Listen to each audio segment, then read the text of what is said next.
As iron sharpens iron, so one man sharpens another. Welcome back to the Iron Saints podcast with your host Dan Willis.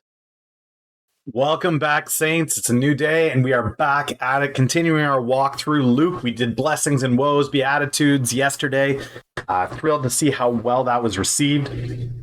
Huge shout out again, guys, to all of you that have been taking the time to share out the podcast. Just seeing the number of people that are able to hear God's word, and hopefully you guys are taking the time not just listen to the one podcast, but if you've missed some of the previous ones, take time to go back and listen. I'm actually pretty thrilled to have started with Luke. I'm looking forward to moving into Acts following this. We're going to kind of do 1, 2, and then I hope to go through Paul's letters and epistles. It's obviously going to take a long time at the pace that we're moving, but that is the plan. So hopefully you guys are able to continue walking along. And again, guys, this podcast was created with the intent of being a podcast to sharpen men of faith, but all are welcome to listen. All are welcome to be a part of what's going on. Any prayer requests that you may have, wherever you are, it's in the description of the podcast, all the social media platforms, as well as the email for the podcast. So if you have prayer requests, please don't hesitate to do that. Many of you have been doing that, and I do appreciate that. I'm trying to make sure that stays core and central to this is praying for those who are listening, those who are in need. So without further ado, let's get down to it and head into Luke. So yesterday we got started after the apostles had been called. Jesus came down, collected a crowd, casting out demons, doing healing, started to preach. He did his blessings and woes, his Beatitudes, letting us know what the priorities are for the kingdom. Not priorities of this world, but the kingdom. If you missed that, do take the time to go back. The Beatitudes are one of those passages that is really core and central to Jesus upending worldly order of things and really getting people's eyes fixed on what God sees, what Christ sees, what the kingdom needs. So really love that passage. But today we're going to get into enemies and how that works, where love is placed as part of the gospel and what we're called to in that. So I'm pretty excited about that. For those of you that are following along, listening wherever you may be on your commute, in the office, you don't have access to a Bible, you don't have one handy, don't worry. I am going to read the passage out loud. We're going to do Luke 6:27 through 36 today. So for those of you that do have a Bible, want to grab it up and follow along, that's where we're at. I'll be reading from the ESV. Feel free to follow along in whatever version you'd like, of course. But for me, I like to read from the ESV. So let's get down to it here.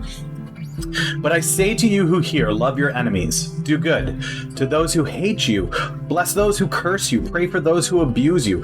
To one who strikes you on the cheek, offer the other also. And from one who takes away your cloak, do not withhold your tunic either. Give to everyone who begs from you, and from one who takes away your goods, do not demand them back. And as you wish that others would do to you, do so to them.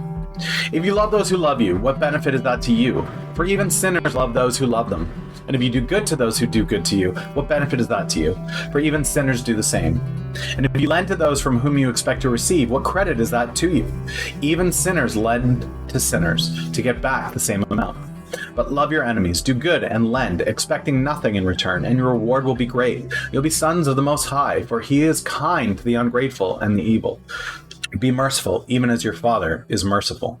I really love this section, and it's kind of cool how Christ does this, where he starts teaching and does blessings and woes, and now he's going to do this idea of love and compassion and mercy, and he follows it with and we'll get this tomorrow, but a passage of judgment and how judgment works. And we get mercy and judgment. We have got compassion. We've got God's wrath. We've got these two things that he's trying to balance it out and get people very clear about where God's heart is and what it's about. And today, what we're doing as we go through this and we break down this idea of love, this concept of love, he's really trying to tell people this love is one that goes beyond what our flesh would say is right.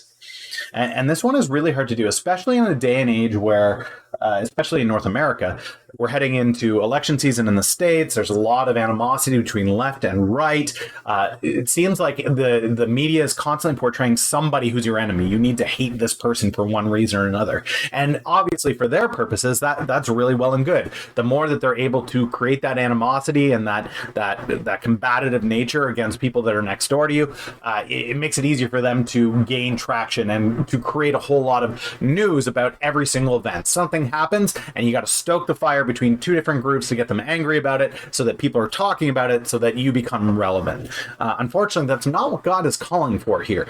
This really is a big deal to say, well, all those people that hurt you, that oppress you, those people that take things from you that belong to you. Well, the reality is you need to love on them. And this would be a huge deal, right? You've got Romans that are oppressing the Jewish people all over this country. You've got Pharisees and Sadducees that are taking more than their due and constantly fleecing their own people. Herod sitting high and mighty while there are those starving and dying under oppression, right? You have this nature of this area that has so many different groups and tribes in it, and they all have this animosity towards each other, and cultural animosity as well as personal animosity, right? Different races, different creeds, different cultures, all of it. It's constantly in the state of aggression towards each other, and God's saying, stop. Just stop. I am merciful. Be merciful. Love those who you have issue with. I would challenge you, if you are listening to this today, to take a moment and consider, who are my enemies? And I know a lot of us would immediately deflect and go, well, we don't really have enemies. Okay, but take a look at some of the things going on in society right now. Take a look at some of the arguments and debates that are happening out there. Take a look at whatever instance. I don't want to name specific ones because it can dwell up hurt, but you know your own life. You know the things that are important to you. Take a look at the struggles that are going on there and consider the people that are on the other side of that struggle. Would you say that you love on them? Would you say that you're praying for them? Would you say those that take from you, whether it's material possessions or time or emotional, whatever it may be, are you giving of that freely without expectation of anything in return? This is a hard challenge. I fall short of this. This is not me on a podcast somewhere out in the middle of the world saying, hey guys, I got this figured out. I hope you guys can figure it out too. I struggle with this in a serious way. During my day-to-day, during where I'm trying to earn income for my family, I work in finance. I'm constantly dealing with the political and the economy, and those two sectors are constantly fueling hatred and aggression towards different groups. And the reality is that's a constant struggle. How do you pray for your enemies? How do you pray for nations that are coming against you? You see other countries that are waging war against your country. You see ideological wars that are happening all the time, where people are constantly attacking your ideals and your beliefs. You see people that are constantly dipping deeper and deeper, hands in your pockets, taking money that you feel is yours. It's hard for me. It's a constant struggle every single day, which is why this devotion is so important to get me centered and get me going. So I would challenge you, really consider, what would you label an enemy in your life? Just consider the other side of the things that you're a part of. And are you praying for them? Are you loving on them? What mercies are you showing them? It's a real challenge. This is not an easy one. And it seems like it could be so simple, but the actual application of it is so difficult because our flesh tells us, and the world around us tells us, you are justified to hate, to loathe, to get angry, to be aggressive towards these people because they are not like you, they are not of you, they are not doing the things that you deem would be good for you. And yet God is showing up and saying, be merciful to that. Lend an ear, lend a heart. Consider. All right, last but not least, we are going to do some prayers for today. Obviously, I'm going to, given this passage, include prayers for our enemies. Prayers for those that would be our opposition. And however you guys have that on your heart, however you define that, the Holy Spirit will know and understand that. But as well, there are those who have submitted prayer requests online that I am going to take the time to go through as well. I have started to go through Twitter and different social feeds to see people that have prayer requests that would otherwise maybe go unanswered. They've called out to the massive thing that is the internet, hoping that somebody would pray for them. And I'm trying to pick from them a lot of the ones that don't have a ton of engagement. A lot of people that have said, oh yeah, I'll pray for that.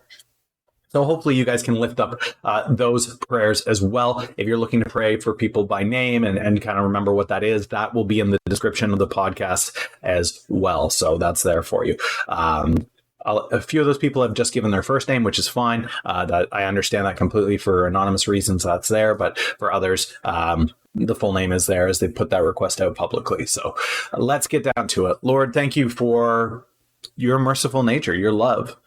Without it, we would all be doomed. You were sufficient on your own. Relationship and fellowship with us wasn't demanded of you. You chose that. And to redeem us, even more so, to send us your son who would die for us is remarkable. For those that hated you, that were adulterous, that turned from you, that sinned against you constantly, repetitively, With steadfastness, you gave your son. You died. You showed the ultimate mercy.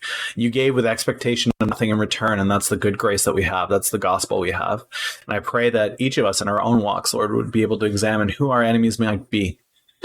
And I'm sure right now there's many of us that can have names or groups of people that come to heart and mind, Lord. And I just pray that our hearts would be softened, that we would show that mercy that you have. There is one judge, and it's not us, it's you. I pray that we would continue to persist in your mercy towards people around us so that they might see the love of Christ, that unconditional love, that gospel, that good news. Lord, I lift up Alyssa to you.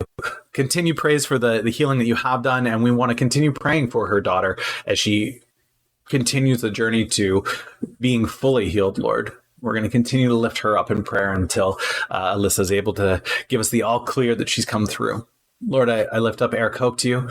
He's continuing to draw near to you, Lord. Stepping down from a lead pastor role is not easy.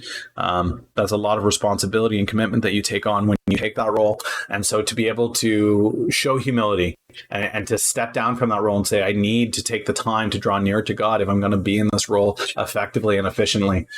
It's really, really crucial, Lord, that you're with him during this time, that he not be distracted, that he not have the desire not to be steadfast in this sabbatical he's taken to draw near to you. Keep him focused on you, Lord, in this time, and help him to hear you very clearly. Pray that he's in the word, and he's constantly in prayer as he seeks you.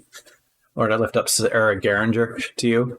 She's praying for spiritual protection over her and her family right now. Lord, she has a list of prayers, and I hope that she is calling out to you, and I'm sure she is right now, and I would like to lift her up as well, Lord, that as she seeks protection, as she seeks guidance from you moving forward, that you would be there for her and her family, Lord. I lift up Londra to you. She needs prayers to keep going. She's struggling. She's in a time of hardship, Lord. And you never give us more than we can bear in our trials, but you also promise to be there with us through those trials, Lord. So I lift her up to you, and I lift up her needs as she struggles through her trials, Lord. I'm not asking you to do the things for her. I'm asking you to be there alongside her as she perseveres in steadfastness to find Christ-likeness through her struggles and trials, Lord. Bless this day. Bless the saints that are listening, Lord. In your name we pray. Thanks, guys. I really hope you have an amazing day. I love seeing the feedback that's coming, and I look forward to being here again tomorrow. Have an amazing day. Thank you for listening to the Iron Saints podcast. If you are looking to share your prayer requests, check the description for social media or email to contact the show. Blessings on you all until next time.